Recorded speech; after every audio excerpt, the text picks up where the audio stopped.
You think you can just show up here after what you did? My husband stood on the dock of my lake house with his mistress beside him and said, "You're not my wife anymore." He said it loud enough for the neighbors to hear, loud enough for the boat mechanic across the water to stop wiping his hands on a rag, loud enough for his mother, who was standing on my porch with a glass of iced tea in her hand, to smile like she had been waiting years for that sentence, and loud enough for me to finally stop pretending I did not understand what was happening. I had driven 3 hours to that lake house after receiving a call from the caretaker, Mr. Ellis, who said strangers were moving furniture onto my property. I thought it had to be a mistake. I thought maybe my husband, Grant Whitmore, had invited a few friends for the weekend and forgotten to tell me. But when I arrived, I found Grant standing there in white linen pants, sunglasses tucked into his shirt, acting like he owned the sun, the water, the porch, the trees, the dock, and everything my father had built with his bare hands.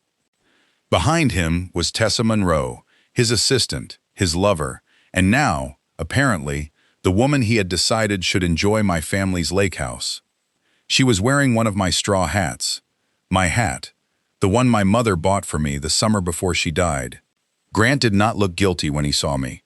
He looked annoyed, like I had interrupted a vacation I had no right to know about. "Why are you here, Mara?" he asked.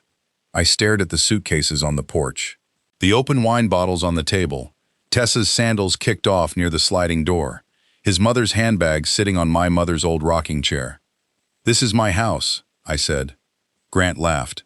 Not loudly. Worse. Softly. Like I had said something childish. "Mara, don't embarrass yourself." Tessa lowered her sunglasses and looked me up and down. "Grant told me you always get dramatic when you feel left out." Left out. From my own home. Grant stepped closer, lowering his voice just enough to sound private, but keeping it sharp enough to cut. "The divorce is almost done. You are not my wife anymore." Something in my chest went still. Not broken. Still. There is a difference. Because the moment a person says the cruel thing clearly, they also free you from guessing. I looked past him at the lake, the same lake where my father taught me how to row a boat, the same porch where my mother used to braid my hair, the same kitchen where my grandmother wrote recipes in blue ink, the same house Grant had mocked for years because he said it smelled like old wood and poor memories. And now he was standing on my dock, trying to give it to another woman. He turned away from me and said, "Go home." I looked at him. Then I looked at Tessa. Then at his mother, Celeste Whitmore, still smiling on my porch. And for the first time in 18 years, I did exactly what Grant did not expect.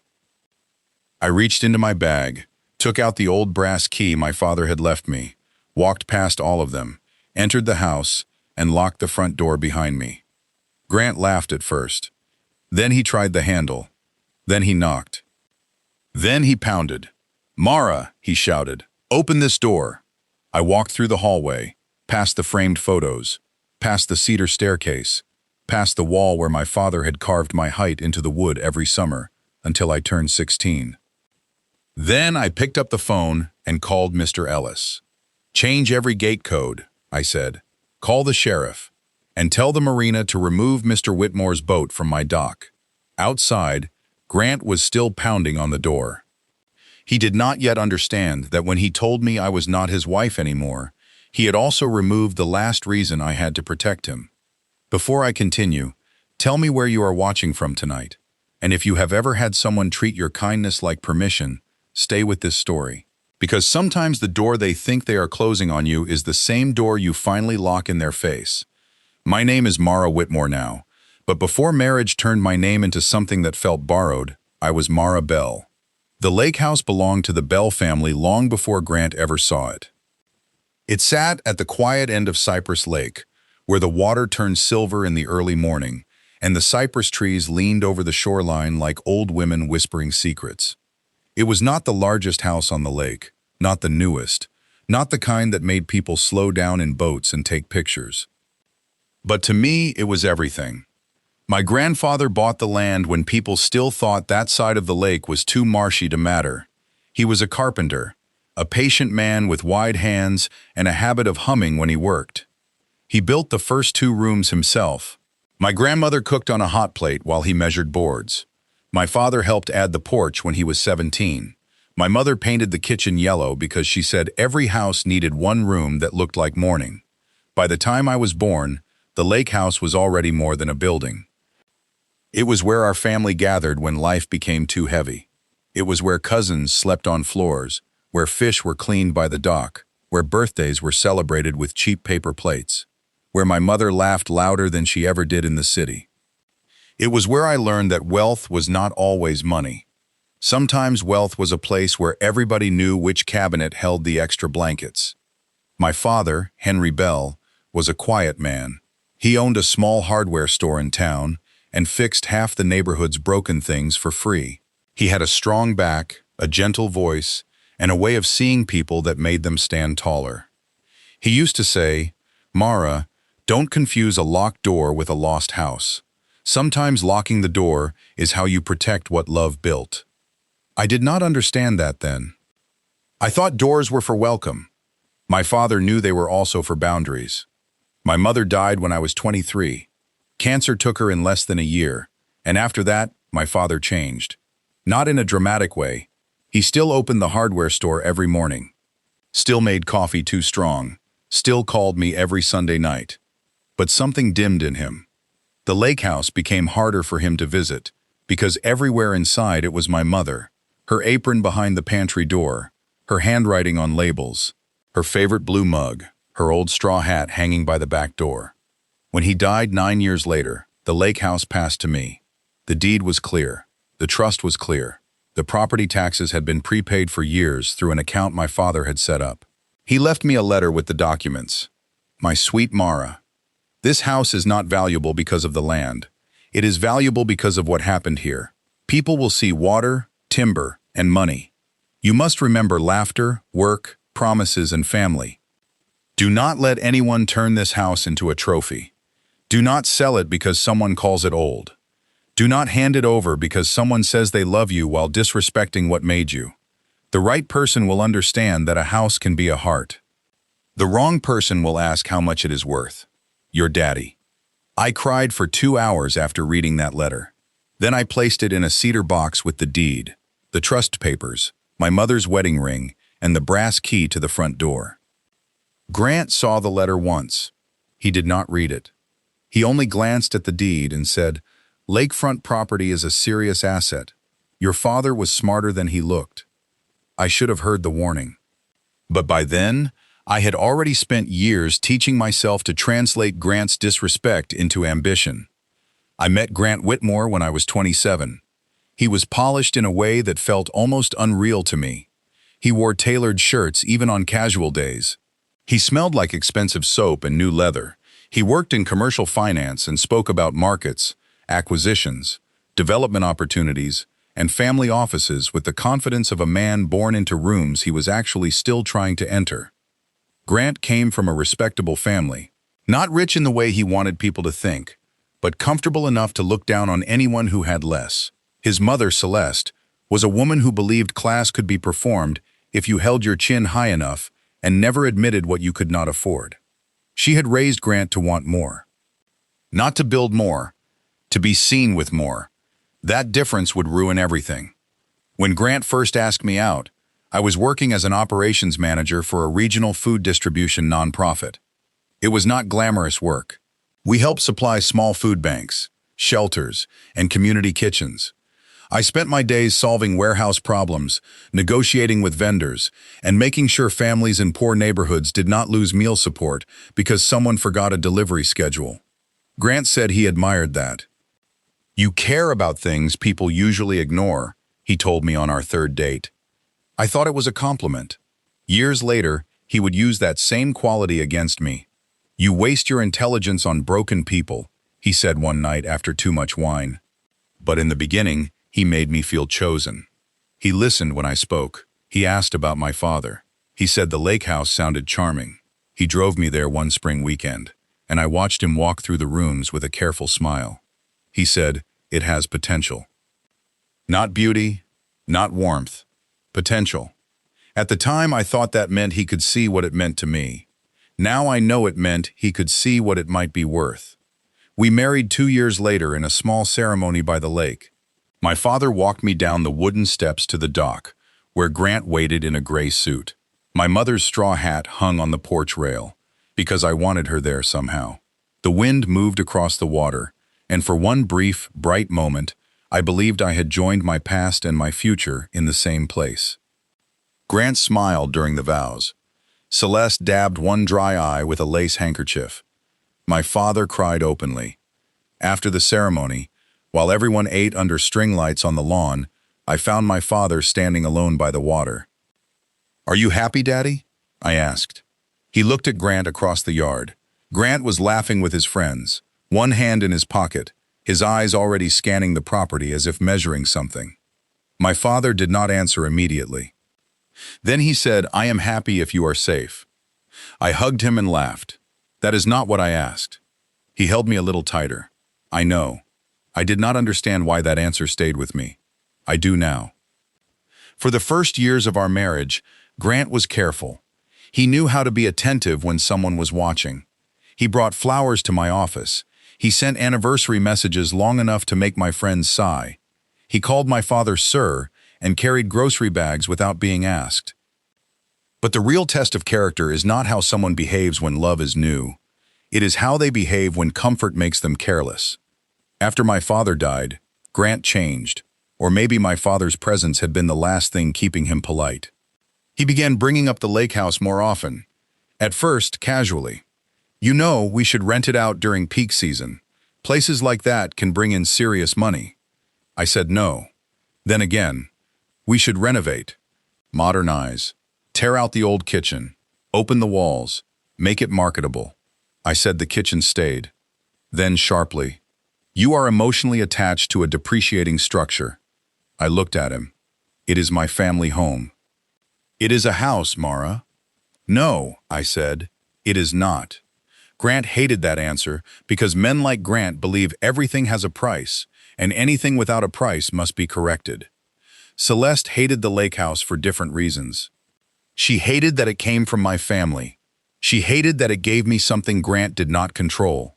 She hated that when people found out I owned lakefront property outright, they looked at me with a new kind of interest, and not because of her son.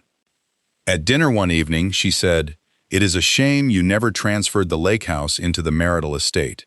It would be better managed that way." I set down my fork. My father left it to me. Celeste smiled. "Of course, but families share, dear. My father shared it with me." Grant looked at me across the table. "Mara, do not make everything sound like an attack. That was how it always worked." Celeste cut. Grant corrected my bleeding. By our 10th year of marriage, the pattern had become a home I never meant to live in. Grant made decisions. I adjusted. Grant criticized. I explained. Grant stayed out late. I waited. Grant dismissed my work. I defended its purpose. Grant flirted at events. I told myself I was imagining things. When I brought up problems, he accused me of making the house heavy. "You carry grief like furniture," he said once. "Every room with you has something old in it." I remember staring at him in the kitchen, wondering when the man I married had learned to hate everything tender about me. But the worst part was this. Grant was never cruel every day. If he had been, maybe leaving would have been easier. Instead, he offered kindness in small, timed doses. A hand on my back at dinner. A compliment when I had stopped expecting one. A weekend trip after a month of cold silence. A soft, "I'm stressed, Mara, you know I love you," after saying something unforgivable. That kind of love does not feed you. It keeps you hungry. Then Tessa Monroe arrived. She was 32, smart, beautiful, and ambitious in the clean, hard way Grant admired. She joined his firm as an executive assistant, but within months, he spoke of her like she was an advisor, strategist, and miracle worker all in one. "Tessa understands pace," he said one night. I looked up from my laptop. Pace? She moves quickly, anticipates, doesn't need everything explained. There was something in his tone that made me feel suddenly old, though I was only 44. I met Tessa at a charity auction Grant's firm sponsored. She wore a white dress with gold earrings and a smile that looked rehearsed in mirrors. When Grant introduced us, she touched his arm lightly before reaching for my hand. "Mara," she said, "I've heard so much about you." The sentence had teeth. "Good things, I hope." She smiled. "Interesting things." Grant laughed too quickly. That night, Tessa sat at our table even though she had been assigned elsewhere. Celeste loved her immediately. Of course she did. Tessa asked about Celeste's charity board, complimented her bracelet, and pretended not to notice when Celeste started speaking about me like I was a disappointing housekeeper. "Mara is very loyal," Celeste said, lifting her glass. "Not everyone is built for the sharper parts of Grant's world." Tessa looked at me. How lucky for Grant to have someone so steady. There it was. Steady. Like a chair. Like a dog. Like something useful in the background. I smiled and said, "And how lucky for him to have employees who know their place." Grant's eyes flashed. Tessa's smile thinned. On the drive home, Grant exploded. "You humiliated me." I stared out the window. "No, Grant," I answered her. "She is important to my work. She is your assistant. She is more capable than most executives I know. Then promote her." He slammed his hand against the steering wheel. Not hard enough to frighten another driver, but hard enough to make the car go silent. "You always do this." "Do what?" "Make me choose." I turned to him. "You were supposed to choose when you married me." He had no answer. That was when I knew, not with proof, but with the deep certainty women often feel before the evidence arrives. Grant had already chosen. He simply had not told me yet. The affair revealed itself slowly, then all at once. A hotel receipt in his gym bag, a charge for 2 spa appointments during a conference he claimed to attend alone, Tessa's name appearing on his phone at midnight, his sudden interest in new cologne, his anger whenever I entered a room while he was texting. Then one Sunday, I drove to his office because he said he had forgotten a file needed for Monday morning. His car was not there. Tessa's car was. I waited across the street for 20 minutes. They came out together. Grant's hand was on the small of her back. Tessa was laughing, leaning into him with the ease of a woman who had stopped worrying about being hidden. I did not confront them. Not there.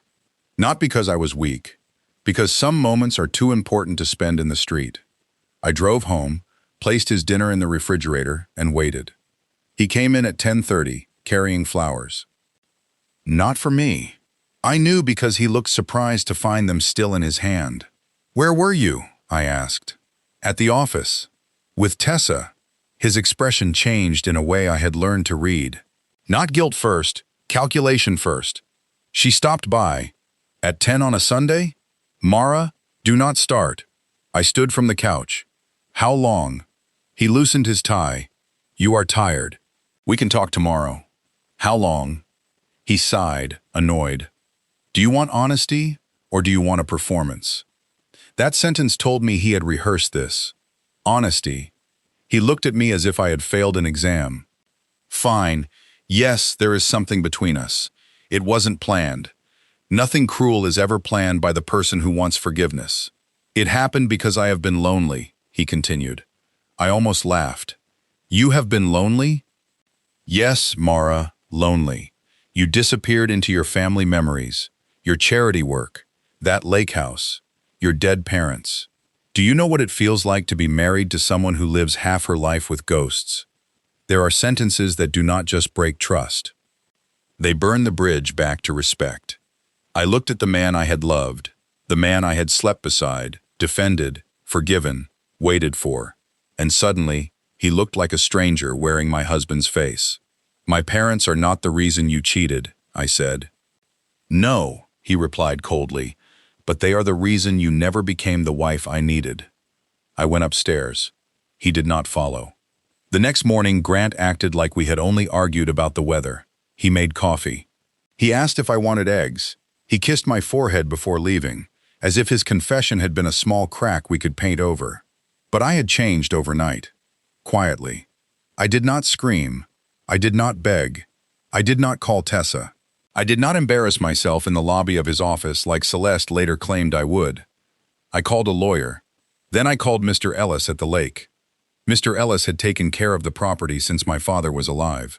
He was nearly 70, broad-shouldered, slow-talking, and loyal in the old-fashioned way that made him seem carved from the same wood as the porch. He lived in a small cottage near the back road and knew every board, pipe, gate, and storm drain on the property. "Mrs. Whitmore," he said when he answered. "It is Mara," I said. "Please call me Mara." He was silent for a moment. Then he said, "I wondered when you would say that." My throat tightened. "Did my father ever talk to you about Grant?" Mr. Ellis sighed. "Your father paid me to watch the house, not your marriage. That is not an answer." "No," he said gently. "It is not. I asked him to check the locks, the gate codes, the boat dock, and the security system. He said he would." Then he paused. "Mara, your father put something in place years ago, in case anyone ever tried to claim access through marriage." "What do you mean?" "The house trust. You have all the papers?" "Yes. Read page 9. I did. That night, after Grant fell asleep in the guest room because I refused to share a bed with him, I opened the cedar box and read every page. The lake house was not simply deeded to me. It was held in the Bell Family Preservation Trust. I was the sole beneficiary and sole controlling trustee. No spouse, partner, creditor, or marital claimant could access, sell, occupy, lease, borrow against, or transfer any part of the property without my written consent. Any unauthorized occupation could be treated as trespass, even by a spouse. My father had built a legal fence around the house long before Grant ever tried to enter it. I pressed my hand over my mouth and cried. Not because I was sad, because my father had protected me from a storm I had not known how to name. Divorce began like a chess game played by one person who thought the other did not know the rules. Grant filed first. Of course he did. He framed it as irreconcilable differences. He told mutual friends I had become emotionally unstable after losing my father. He said I was cold, withdrawn, unreasonable, obsessed with a lake house that was falling apart anyway. Celeste called my aunt and said, "We tried to love Mara, but some women prefer grief to marriage." Tessa posted vague quotes online about choosing happiness without guilt. I said nothing. Silence can look like weakness to people who do not understand preparation. My lawyer, Denise Calder, was a calm woman with silver hair and terrifying eyes. She reviewed Grant's filing, then looked at me over her glasses. "He wants the city house, half the investment accounts, and temporary access to the lake property pending settlement." I almost laughed. "He wants access?" "He claims the lake house functioned as a marital vacation home. It belonged to my family before I knew him." "I know," Denise said. "And thanks to your father, so will the court." Grant did not expect resistance. He expected sadness, confusion, maybe a few emotional emails he could forward to his attorney as proof that I was unstable. Instead, Denise filed a response so precise that Grant called me within an hour. I let it go to voicemail. "Mara, this is ridiculous. You are letting some bitter divorce lawyer poison you. We can handle this like adults." That phrase again. Like adults. People often say that when they mean, "Stop defending yourself so I can win peacefully." I did not call back.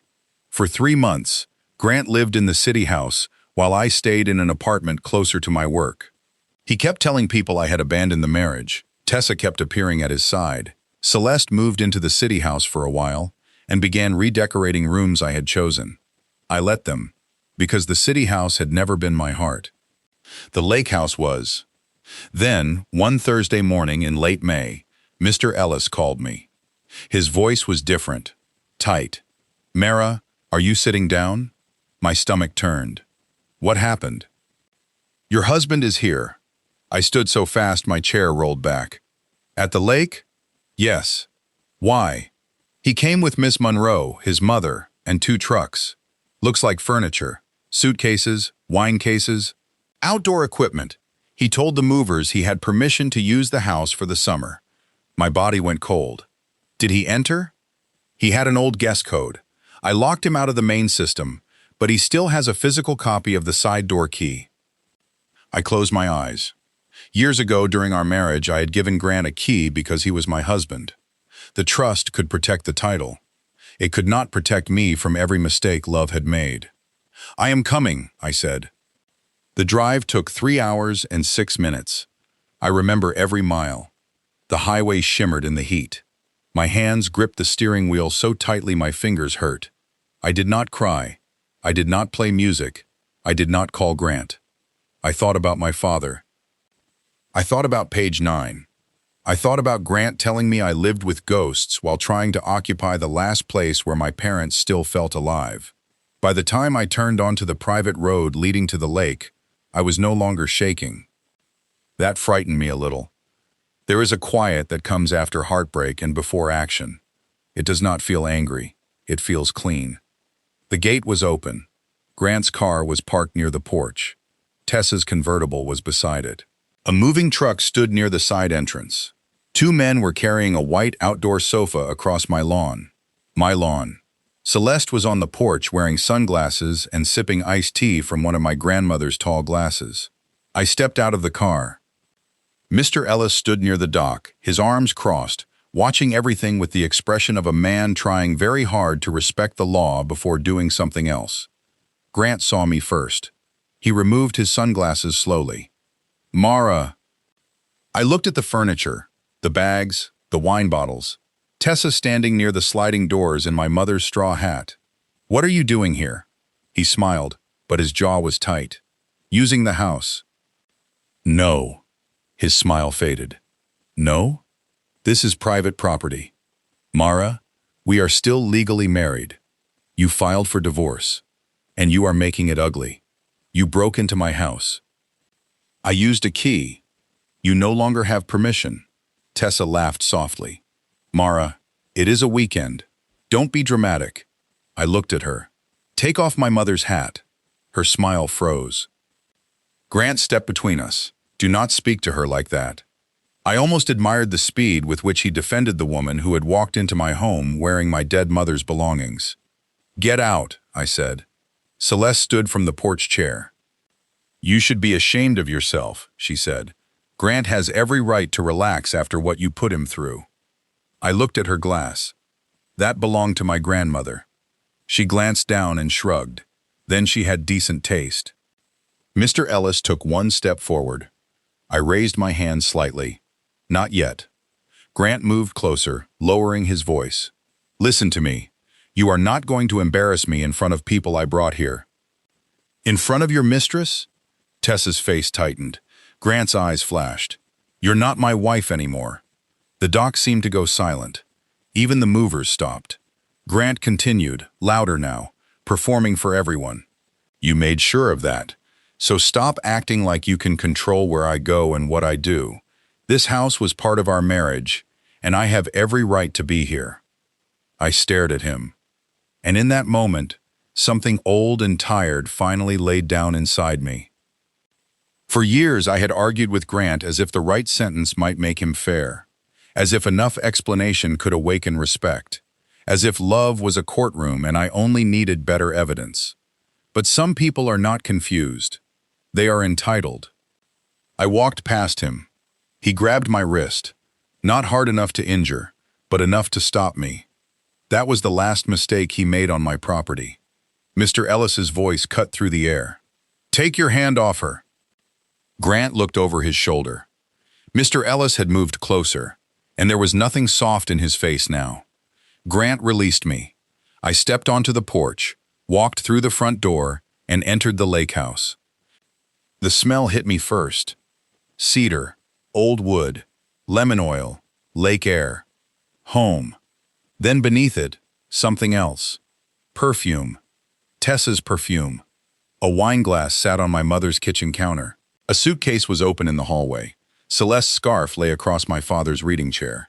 Someone had moved the framed photo of my parents from the mantel and placed it face down. That did it. I walked to the mantel, turned the photo upright, and whispered, "I am sorry." Then I closed and locked the front door. Grant laughed outside. "Mara, unlock the door." I ignored him. I went to the security panel and entered the master code. The screen lit up.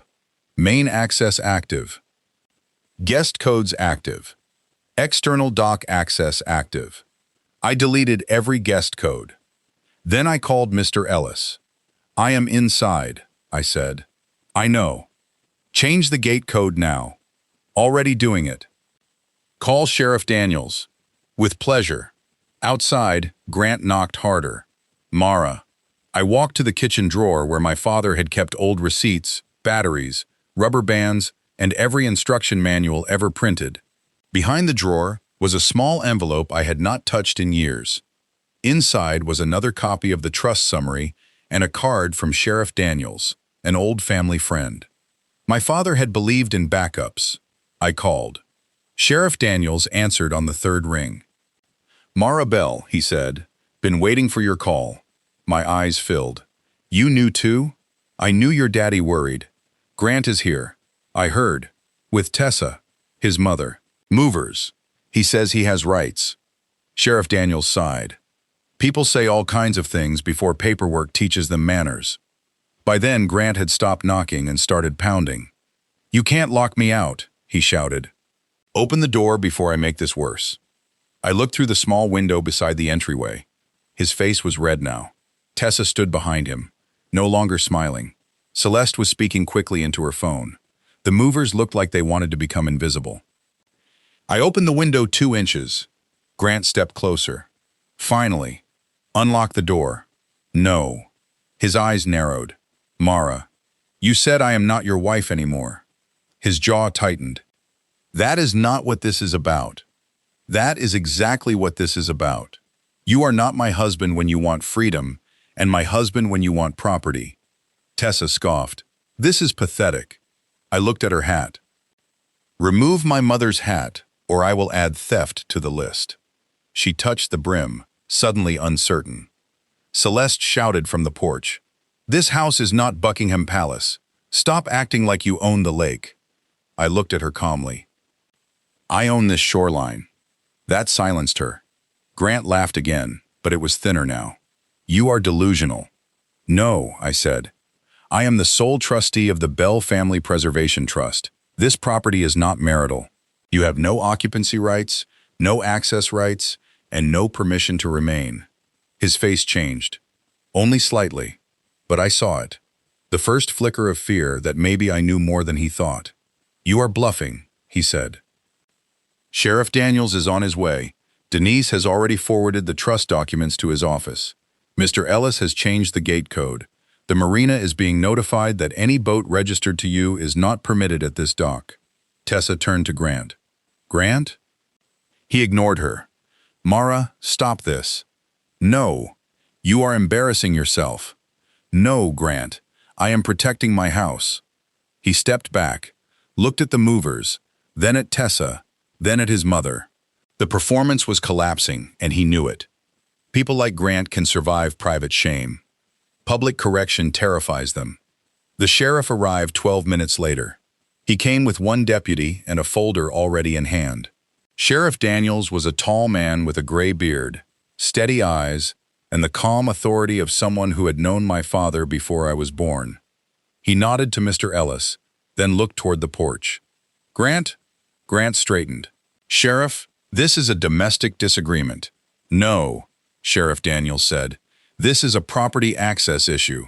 Grant's voice sharpened. It is my wife's property. Soon-to-be ex-wife, according to your filing. Grant went still. The sheriff opened the folder, and according to the Bell Family Preservation Trust, it is not yours. Tessa removed the straw hat. Finally, Celeste stood near the porch rail, her lips pressed together. Sheriff Daniels continued, Mrs. Whitmore has revoked permission for you and your guests to be present. You need to gather your personal belongings and leave. Grant looked toward the house. Mara, he called, suddenly softer. Can we speak privately? I opened the door. Not all the way. Just enough to stand inside the frame my grandfather had built. No. His face twisted. You cannot do this. I already did. The movers brought things. They can take them back. This is insane. No, Sheriff Daniels said. It is very straightforward. Grant turned on him. You are taking her side because you knew her father. I am taking the side of the paperwork, the sheriff replied. Your problem is that her father knew paperwork too. For one brief second, I almost smiled. The movers began carrying items back to the truck. Tessa stood near the driveway, arms folded, suddenly far less glamorous without my mother's hat. Celeste whispered angrily into her phone, probably trying to reach someone important enough to undo embarrassment. There was no one. Grant walked toward the porch, stopping at the edge of the steps.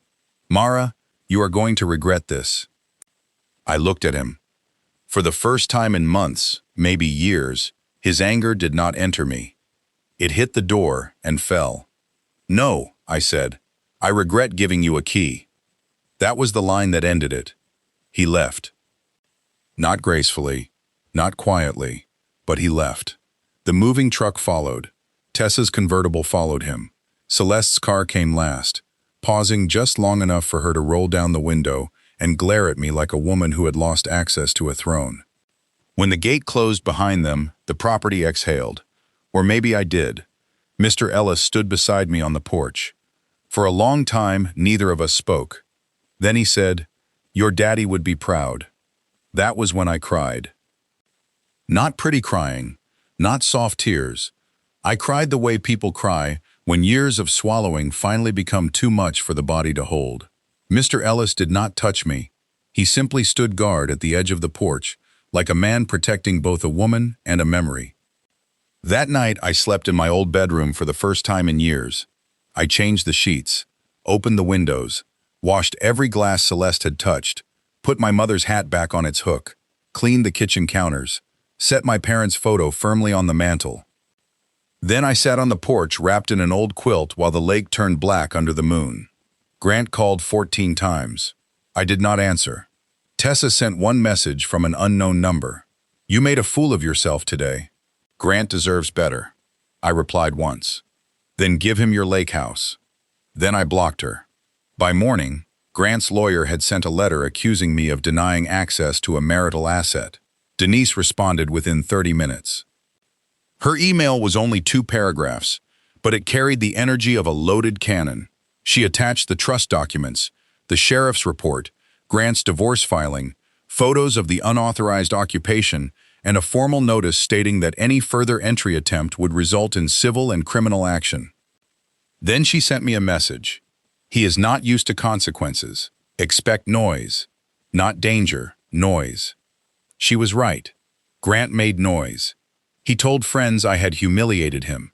He told colleagues I had become unstable. He said I locked him out over a misunderstanding. He said Tessa had only been there to help him move shared items. He said I weaponized my father's death. Celeste told anyone who would listen that the lake house had made me arrogant. Tessa posted a photo of herself by a different lake with the caption, "Peace cannot be stolen by bitter people." I almost respected the desperation. Almost. Then Grant made the mistake of trying to pressure me through business. His firm had been courting a private land conservation initiative connected to several lakefront and rural development partnerships. Grant wanted access to investors who were buying and restoring waterfront properties, turning some into luxury retreats and others into conservation-backed developments. What he did not know was that my father's preservation trust had grown over the years. The lake house was only the beginning. Henry Bell, the hardware store owner people underestimated, had quietly purchased small parcels of lakefront and forested land across the county for decades. Not because he was trying to become rich, but because he had seen developers destroy family land, force out elderly owners, and turn living places into sterile weekend trophies. He had built a land preservation network, quietly, patiently, legally. And after his death, I had become trustee not just of the lake house, but of the Bell Land Trust, a regional conservation trust that controlled several properties Grant's firm wanted near Cypress Lake. I had not paid attention to it before. Grief and marriage had kept my world small. But after the lockout, Denise and Mr. Ellis sat me down with the full files. Maps covered the kitchen table. Parcel numbers, easements, water rights, dock permits, protected covenants, timber restrictions, community access agreements. I stared at all of it. My father did this? Mr. Ellis nodded. Your daddy understood land, understood men who look at trees and see invoices. Denise pointed to a highlighted area on the map. Grant's firm has been trying to assemble lake access for a private resort proposal. They cannot complete it without either buying, leasing, or securing easement cooperation from the Bell Land Trust. I sat back. The room felt suddenly larger. So when he said the lake house was part of our marriage, he was not just being petty, Denise said. He was testing access. My stomach turned. It had never been only about Tessa wanting a weekend. It had never been only about Celeste wanting to sit on my porch. Grant had wanted to establish use, blur boundaries, gather leverage, and pressure me while the divorce was active. He wanted my father's land because his career needed it, and he thought I was too emotional to notice. That was the moment my sadness became focus. I began learning the trust, all of it. I met with surveyors, conservation lawyers, local historians, environmental planners, and families who had relied on lake access for generations. I read documents until midnight. I walked the property lines with Mr. Ellis. I learned which coves flooded in spring, which roads washed out after storms, which families had informal fishing rights my father had honored without ever writing them down. The more I learned, the more I understood him. My father had not protected land because he hated change. He protected it because he knew careless change destroys the people who cannot afford lawyers. Grant's resort proposal promised jobs, tourism, luxury cabins, private docks, and economic growth. But buried in the language were consequences. Public shoreline access would shrink. Older cabins would face pressure to sell. Boat traffic would increase. Marshland would be dredged. Longtime residents would be priced out. The lake would become a product. My father would have hated it, so I did what he taught me. I locked the door, not just to the house, to the whole plan. At the next county development hearing, I attended as trustee of the Bell Land Trust. Grant did not know I would be there. He walked into the room wearing a navy suit, Tessa beside him with a tablet in hand, Celeste seated in the second row, like moral support with pearls. His firm's team set up glossy renderings on easels, beautiful cabins, happy families, clean docks, sunset decks, people laughing in images where no mosquitoes, bills, or displaced neighbors existed. Then he saw me. His face shifted before he could stop it. Tessa whispered something. Grant looked away. When public comments opened, several people spoke in favor of the project. Business owners hoping for tourist money. A contractor promised jobs. A councilman praised economic opportunity. Then Mrs. Alvarez stood. She was 81 and had lived near the lake since childhood. Her voice shook, but her words did not. My husband died fishing on that lake, she said. My children learned to swim there. My grandson catches bluegill off the public bank. You put gates and private docks everywhere, and you say it is progress. But progress for who? The room became quiet. Others spoke. A mechanic, a retired teacher, a young father, Mr. Ellis. People Grant's renderings had erased. Then I stood. Grant watched me walk to the microphone. For years I had softened my voice in rooms with him. I had made myself smaller when his colleagues were around. I had smiled when corrected. I had swallowed sentences to preserve peace that never preserved me. Not that day. My name is Mara Bell, I said. Not Whitmore. Bell. I am trustee of the Bell Land Trust. My family has owned and protected land around Cypress Lake for 3 generations. We support responsible growth. We support local business. We support families being able to thrive here. But we do not support projects that treat community history as an obstacle and protected shoreline as unused profit. Grant's jaw tightened. I continued.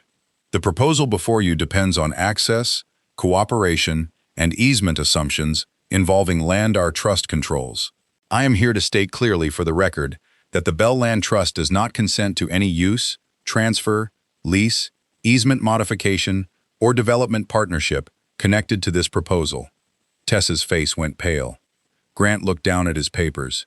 Someone in the room whispered. I finished with my father's words. A place is not empty because wealthy people have not used it yet. A home is not wasted because it is old, and a lake does not become more valuable when the people who love it can no longer reach it. I stepped back. The hearing did not end the project immediately.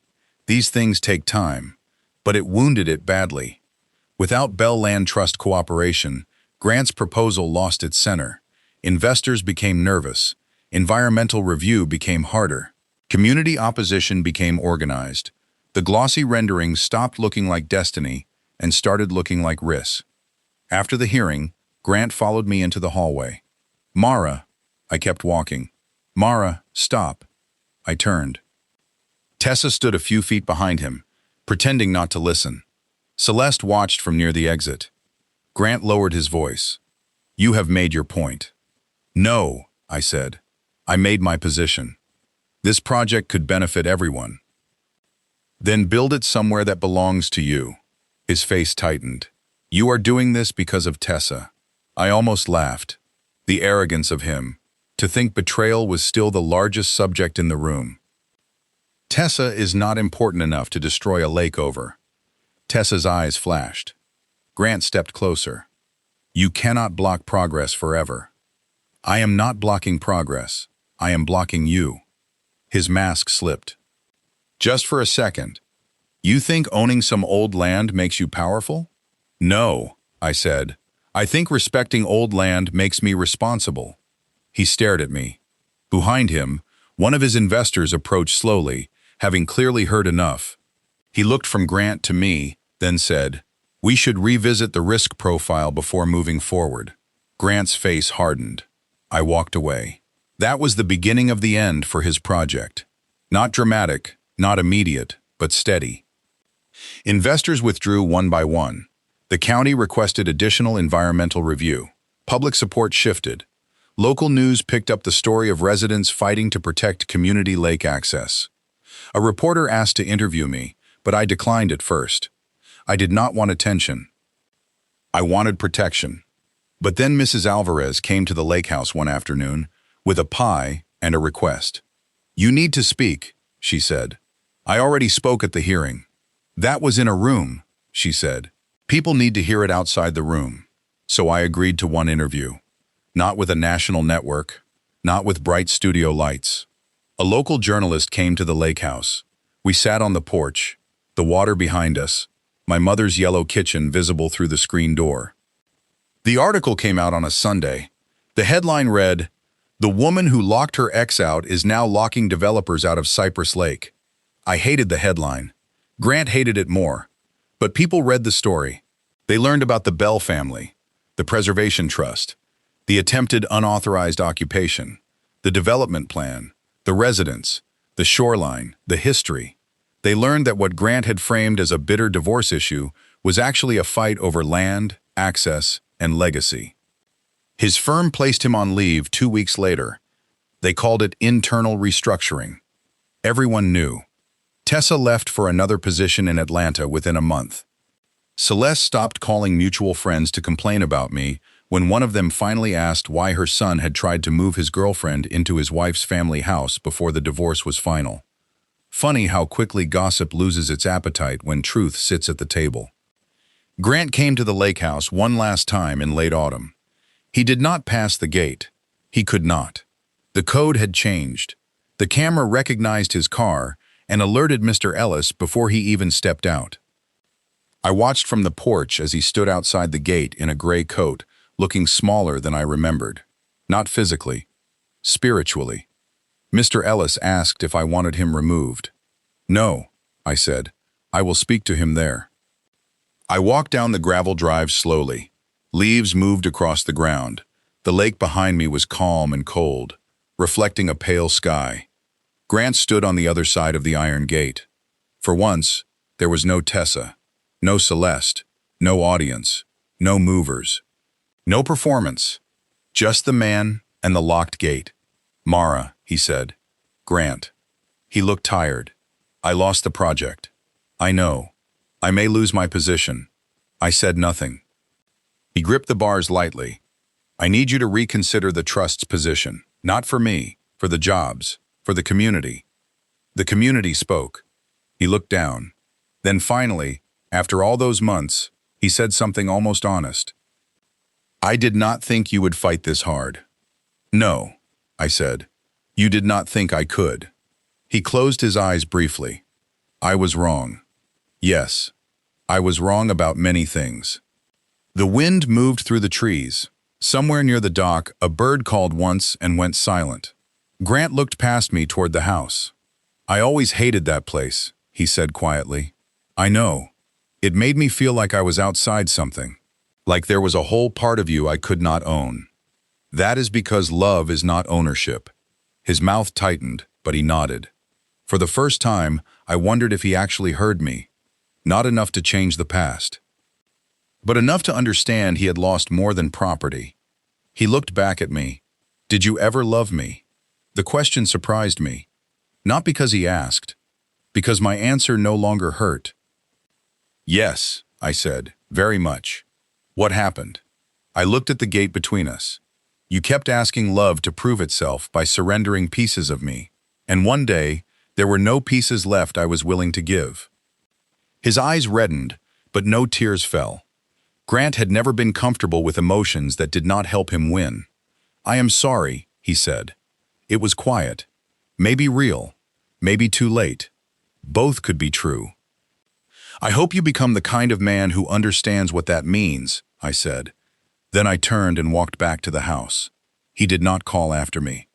The following spring, the Bell Land Trust launched a new community shoreline program. We restored the old public fishing bank, built safe walking paths, repaired docks used by local families, and created a small education center in my father's name, Henry Bell Lake Stewardship House. The opening day was clear and warm. Children ran near the water. Elderly residents sat under tents. Volunteers served lemonade from big glass jars. Mr. Ellis wore his best shirt and pretended not to cry during the dedication. I placed a plaque near the porch. It read, "Protected in honor of Henry and Ruth Bell, who believed land is not truly owned unless it is loved."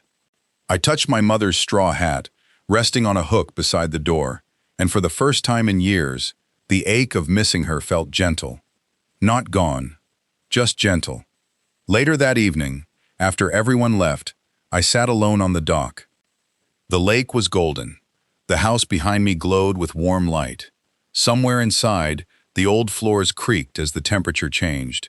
The same sound I had heard as a child. The same sound Grant once called depressing. To me, it sounded like memory breathing. I thought about the day he stood on that dock and said I was not his wife anymore. At the time, I thought those words were meant to erase me.